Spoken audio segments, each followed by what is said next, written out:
pada masa mudanya. Maka jagalah dirimu dan jangan berkhianat. Dari dua potongan teks itu saya beri judul setia. Setia. Setia itu setiap tikungan ada. Atau setia itu selingkuh tiada akhir. Itu pelesetan yang orang buat supaya nilai sebuah kesetiaan itu menjadi pudar. Kalau saya beri kesempatan kepada kita semua untuk menceritakan atau mengungkapkan apa itu kata setia, 2 minggu kita di sini tidak akan selesai, karena kita semua tahu apa itu setia. Tahu di bibir saja, tapi tidak banyak yang setia. Ada yang tahu, supaya tidak terlalu panjang khotbah, karena besok saya khotbah yang lebih panjang daripada ini. Ada yang tahu kenapa di ibadah pernikahan itu orang tukar cincin. Sebab ada yang tahu kenapa di ibadah pernikahan dan pendekatan perkawinan itu orang tukar cincin. Padahal dalam tradisi kita itu dikatakan si sule tua tahu, si suka tua. Kenapa bukan orang tua yang ditukar? Kenapa cincin? Ada yang tahu? Kalau ada yang tahu dijawab, dan kalau dijawab, kalau benar jawabannya menurut pikiran saya berarti khotbah ini pendek, kalau salah panjang. Ada yang tahu? Mau jawab? Oh ya, silakan. Kalau kita dulu Pak, hati-hati jangan sampai salah, karena panjang ini khotbah kalau salah. Ya, dari itu Pak, laki-laki. Karena cincin adalah lambang kesetiaan. Karena cincin adalah lambang kesetiaan. Waktu ini kan dulu tukar cincin atau tukar tua-tua? Tukar tempat saja. Tukar tempat saja. Iya. Pertanyaan ini saya pertanyakan karena ini pertanyaan serius. Tradisi kita itu ya si sulit tua tahu tukar orang tua, tukar guling ini. Tapi tadi saya tanya orang tua, bagaimana itu dia bilang? Ayahmu ilamu tukar kedong saleko tak itu laku bengko tuh. Nah, walaupun orang tua saya tidak itu.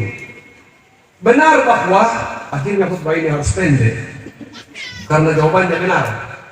Demikianlah persiapannya, harus dibenarkan supaya tidak panjang. Jadi tukar cincin itu simbol kesetiaan, tak berujung tak berpangkal. Setia itu adalah sampai titik darah penghabisan. Perkawinan itu bukan persoalan rasa. Perkawinan itu bicara komitmen. Kalau rasa, semua orang mau cerai 2 minggu saja cerai. Kalau rasa, karena rasa itu akan berubah. Tapi karena itu komitmen, maka kekaliman besar. Itu. Dalam bacaan kita setia, bicara tentang kesetiaan, bicara tentang ujian, bukan bicara tentang nikmat saja, enak saja. Tapi setia itu diukur dari tantangan. Akhir-akhir ini ada begitu banyak orang yang salah kaprah tentang perkawinan atau pernikahan. Ini sudah keempat anaknya Bapak Neni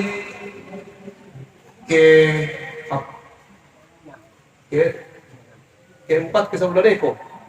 Iya. Itu Poli Lolobojo. Toh?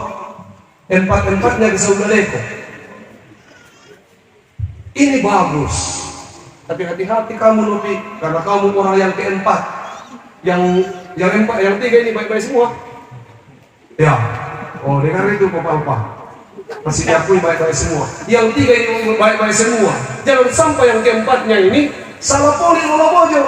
Kalau itu bos bojo disalah poli, itu layu. Jangan sampai poli yang keempat ini layu. Setia pada istri di masa muda. Maksudnya bahwa lalu orang tua tidak perlu setia.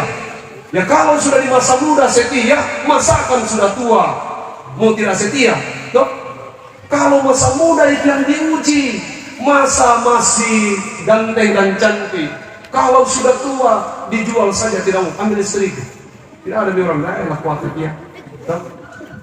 Berapa waktu yang lalu di Facebook saya membaca orang katakan cari istri. 10 menit kemudian komennya 200 sekian katakan ambil istriku. Kan dia bilang cari istri. Apa itu? Keluarga yang dikasih Tuhan. Ini serius. bahwa bicara tentang perkawinan, bicara tentang kesetiaan. Ada banyak orang yang salah kaprah dalam perkawinan. Pikirnya bahwa perkawinan akan menyelesaikan masalahnya. Sehingga ada orang yang menikah atau kawin dengan orang yang pikirnya hidupnya lebih baik, punya materi dan seterusnya. Itu sebuah kesalahan besar. Yang disyukuri dari rencana perkawinan ini adalah Novi ini mau menikah dengan Abrianto, sama-sama Kristen. Harapan kita besar bahwa anak-anak yang dididik dan dibesarkan di dalam kekristenan, kalau kemudian menikah dengan anak-anak yang dididik dan dibesarkan dalam kekristenan, kelak nanti akan menjadi orang Kristen yang berkualitas. Harapan itu besar. Digantungkan kepada keluarga yang baru terbentuk. Sayang sekali karena laki-laki tidak di sini. Sehingga kesempatan bagi kita. Saya mau kasih tahu ke dia, mudah-mudahan dia mendengar khotbah ini dari YouTube nanti kalau sudah menikah, kalau sudah selesai ini perkawinan. Saya mau kasih tahu dia tentang banyak hal dalam kehidupan orang Mehalaan.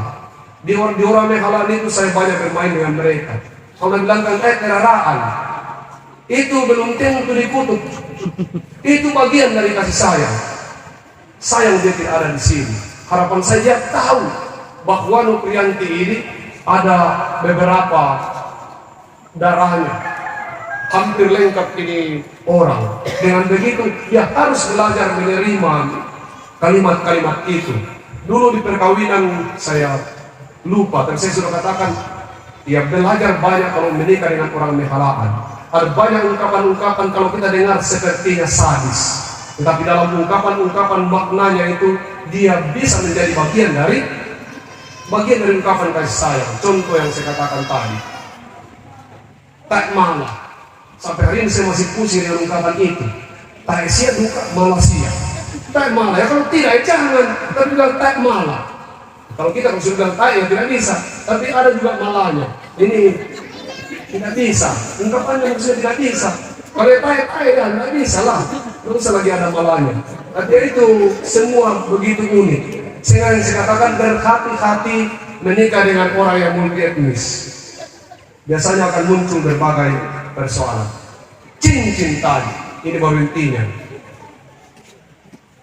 Bicara tentang cincin tadi, bicara tentang kesetiaan.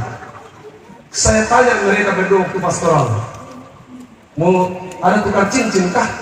Dia bilang ada. Saya bilang sudah coba cincinnya. Dia ketawa. Saya bilang sudah coba cincinnya, jangan sampai cincinnya sempit. Dia bilang sudah coba pendek. Bilang berapa kali dicoba dia masukkan cincinnya? Dia bilang sudah berkali-kali. Berarti ya, sudah dipastikan bahwa besok kalau pemasangan cincin semua akan sudah coba tak? Sudah coba ya. Dia sudah coba memasang cincinnya dan berkali-kali. Saya bilang kalau pakai kos tangan juga masih longgar. Artinya apa itu? Artinya sebenarnya ya apa yang ada dalam pikiran Anda sama dengan ada yang dalam pikiran yang lain. Bagi kan bicara tentang masukkan cincin, coba cincin kan dari lain pemikiran tak. Sebenarnya perkawinan banyak pada dasar itu. Lain masalah, lain yang sedang dipikirkan. Perkawinan selalu dikonsepkan dalam sebuah nuansa yang indah. Di bukit indah berbunga, kau mengajak aku ke sana, tanganmu kutaruh di pinggang, lari-lari bunga-bunga di mana-mana. Pikirnya itu seperti tren India. Selesai menikah, tak satu pun bunga yang ditanam. Lalu mau lari di mana? Dan bukit mana kau lari tidak ada. Tetapi apapun itu, setialah sampai akhir. Kunci dari sebuah perkawinan atau pernikahan adalah kesetiaan. Orang-orang yang setia akan dikubur, akan dikremasi dengan tangis bahagia. Tapi mereka yang tidak setia, kalau mati nanti, saya tidak bisa menjelaskannya. Hanya orang-orang setia dalam perkawinannya. Kalau dia mengakhiri pertandingannya, akan dikubur dengan sukacita, akan dikubur dalam cinta dan tangisan yang tak terkata.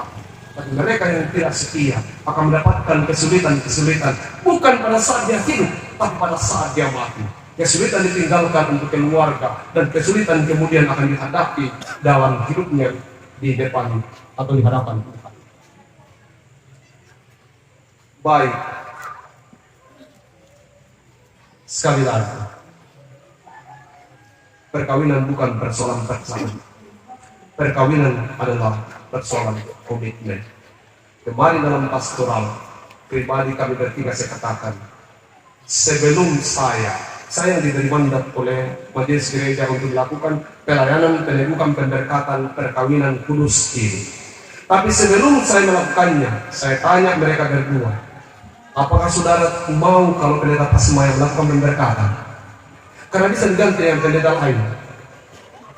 Mereka katakan, iya, kami mau kalau pendeta Pasma. Saya bilang, oke, catatannya begini. Kita buat perjanjian ini, janji sehidup semati kita bertiga. Bahwa orang karena Anda memilih saya untuk melakukan dan sepakat bahwa melakukan pemberkatan perkawinan itu adalah saya, maka saya terlibat dalam rencana perkawinan ini. Baik tidak baiknya keluargamu, Lopi, saya ada di dalam sebagai pendeta yang melakukan pendegukan dan pemberkatan perkawinan. Dengan begitu secara moral, secara psikologis, secara iman dan secara tanggung jawab, saya menjadi bagian yang tidak terpisahkan. Dalam setiap diskusimu kita menjadi 3 orang. Dan itu disepakati, kami berjanji bahwa pendeta Pasma adalah orang yang pertama yang akan datang memberi kami nasihat kalau ada apa-apa. Kalau mereka setuju dengan itu, saya katakan deal. Jadi saya melakukan pemberkatan itu. Dan hari ini saya tanya ulang lagi, deal. Masih bisa diganti besok kalau ternyata dia memilih saya. Artinya apa? Ini bicara tentang tanggung jawab. Betapa sia-sianya seluruh perjuangan keluarga ini kalau berakhir dengan tidak setia.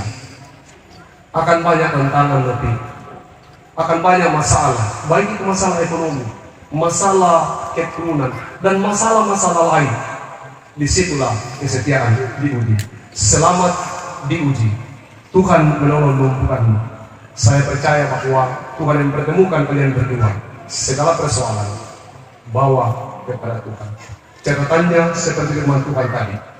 Maka jagalah dirimu, jangan berkhianat.